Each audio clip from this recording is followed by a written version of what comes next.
damned if you do, damned if you don't. Society and people need rules. Requirement for regulation looms large in everyone's life. Pay your taxes. Don't park in that place. Don't drop litter. Say please and thank you, and so on. From laws to rules to codes of conduct, through to conventions and procedures to etiquette, we are bound up in rules wherever we go and whatever we do. People grumble and complain about them, but ultimately they prefer the world to have these rules. People like to know where they stand. You know what you can and cannot do. You may not agree with it, but you at least have some certainty. Those that found themselves in the horror of concentration camps complained that there was never any certainty to the day. You could be subjected to punishment for walking too slowly one day and too fast the next. It was random and awful, yet such a system is horrendously effective at undermining someone's will, paradoxically causing them to try harder in order to avoid a sanction. Our behaviour is much the same. There is, from your perspective, no rhyme or logic to it. Last week I said I liked sugar in my tea, and this week I do not. I then deny that I said I ever liked sugar in my tea. Moreover, this triviality causes me to erupt in rage when you put sugar in my drink this week. You are confused and anxious by this random control that I exert over you. It is all intentional. Do not make the mistake of thinking that we cannot recall what we said or did the previous day, that we are somehow blind to our previous likes and dislikes, as if affected by some form of amnesia.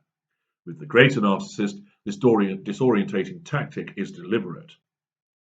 You may as well ascribe outcomes to the numbers 2 through to 12 and roll 2 dice. That gives you just as good a chance of determining how I will behave. One week I sleep with the bedroom window open, the next it must be closed. Yesterday I want silence in the kitchen in the morning, today I want the radio on. Each day you are put on parade, and then, awaiting the inevitable criticism as I will find some fault in order to control you, demean you and provoke a reaction. I am like an insane regimental sergeant major who deems the buttons on your uniform to not shine enough, despite the hours you spent polishing each one. Like his parade ground bark, I will unleash my haphazard criticism of you with a barrage of abuse, raising my voice and making you wince with each syllable. We understand the effect of repeatedly being shouted at, and it causes you to submit to our demands invariably. I will see what you are doing and pick the opposite as being what I want. I am a natural contrarian.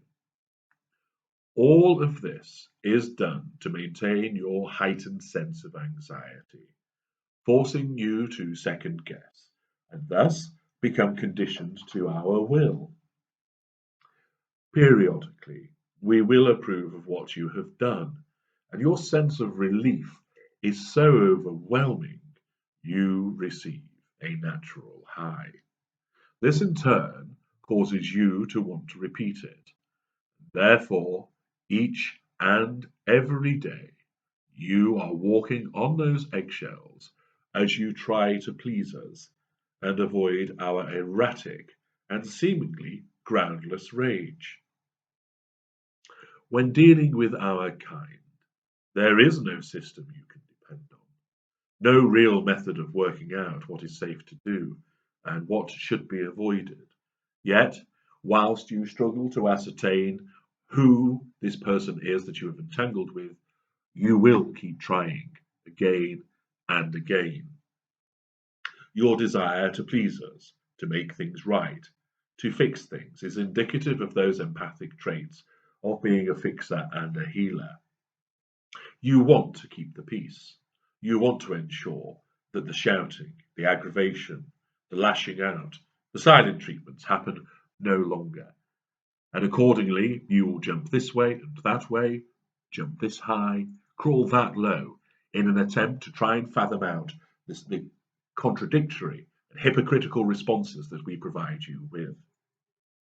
This is all part of the twisting and gyrating that our kind automatically engages in for the purposes of maintaining authority and the upper hand over you. Whatever you do, we will take up a contrary and opposite stance, purely to keep you bewildered. And if this contradicts what we said 5 minutes ago, it does not matter, because that will be denied. In the instance of the lesser or mid-range narcissist, this happens as a matter of automatic reaction. They do not actually recall what was said, and if you try to provide them with evidence to the contrary, they will deflect and deny, as I have explained in the video, The Narcissist Twins Lines of Defense. The lesser and the mid-range do not know what they are, and their responses, even though it seems crazy and astonishing to you, are genuine from their perspective. They truly believe the lies that they tell you. They truly believe that they did not say what they did 5 minutes ago. With the greater, the situation is different. The greater knows full well what was said.